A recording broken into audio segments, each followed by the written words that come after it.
देखो, ये बहुत अच्छा टॉपिक है कि total number of equivalence relation on set ए। किसी सेट ए के ऊपर total number of equivalence relation कितने बनेंगे। यानी कि आप एक चीज याद रखिएगा, जो total number of equivalence relation होते हैं ना, total number of equivalence relation, equivalence relation, total number of equivalence relation on set A, relation on set ए, किसी सेट के ऊपर कितने इक्विवेलेंस रिलेशन बनेंगे, ये हमेशा बराबर होता है total number of partition of set A, total number of partition of set A, total number of partition of set ए, है ना। ठीक है, ऐसे करना है कि अब पार्टीशन क्या होता है, मैं एक छोटे से एग्जांपल से आपको समझा देता हूँ। मान लिया ये कोई एक सेट है 1 2 3, है ना।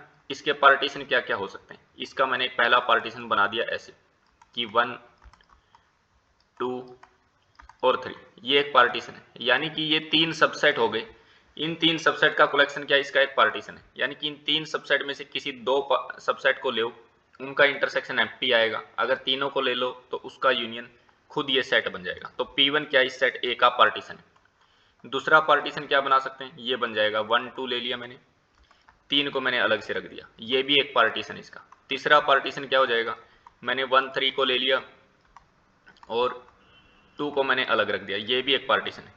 चौथा पार्टीशन क्या बन गया, जैसे मैंने 2 3 को ले लिया और 1 को मैंने अलग रख दिया, तो ये भी क्या है, एक पार्टीशन है। पांचवा पार्टीशन क्या बन जाएगा, यानी कि सारे के सारे एलिमेंट ले लिए मैंने, है ना। तो अगर किसी सेट में 3 एलिमेंट है तो उसके पार्टीशन कितने बनेंगे, 5 बनेंगे। बट ऐसे अगर पार्टीशन बना बना के देखोगे तो आपको क्वेश्चन बहुत बड़ा हो जाएगा। आपको करना क्या है, ये जो मैं ट्रिक अभी लिख रहा हूँ इसको आप दिमाग में रखिएगा। अभी मैं एक ट्रिक लिख रहा हूँ, उसको आप दिमाग में रखना है ना। तो मैं आपको यहाँ समझा रहा हूँ। पहले यहाँ पर लिखिए, अगर किसी सेट में एक एलिमेंट है तो एक ही पार्टीशन होगा। किसी सेट में एक एलिमेंट है तो 2 पार्टीशन होंगे। मैंने एक के नीचे एक लिखा, अब इन दोनों का सम करके 2 यहाँ लिख लिया मैंने, ठीक है। तो यानी कि किसी सेट ए में एक एलिमेंट है तो उसका एक पार्टीशन होगा, किसी सेट में 2 एलिमेंट है तो उसके पार्टीशन 2 होंगे। अब देखो, ये जो 2 था इसको आप यहाँ ले आए। अब इस 1 और 2 का सम करके यहाँ लिख दिया 3, इन 2 और 3 का सम करके आपने यहाँ लिख दिया 5। यानी कि अगर किसी सेट में 3 एलिमेंट है तो उसके पार्टीशन कितने होंगे, 5 होंगे। अब देखो, इस 5 को आप यहाँ ले आए, 5 और 2 का सम करके आपने 7 लिख दिया, 3 और 7 का सम करके आपने 10 लिख दिया, 10 और 5 का सम करके आपने 15 लिख दिया।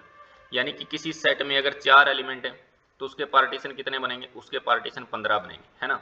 अब ये जो 15 था इसको आप यहाँ ले आए, 5 और 20 का सम कर दिए 20, 20 और 7 का सम कर दिए 27, 27 और 10 का सम कर दिए 37, 37 और 15 का सम करके आप यहाँ लिख दिए 7 5 12, 1 3 1 4 1 5। तो यानी कि अगर किसी सेट में 5 एलिमेंट है तो उसके टोटल पार्टीशन कितने बन जाएंगे, 52 बन जाएंगे। आई होप आपको ये समझ में आ गया होगा। ओके, ये आप सम 15 5 20 27 37 37 और ये 52 हो गया, सही है। ओके।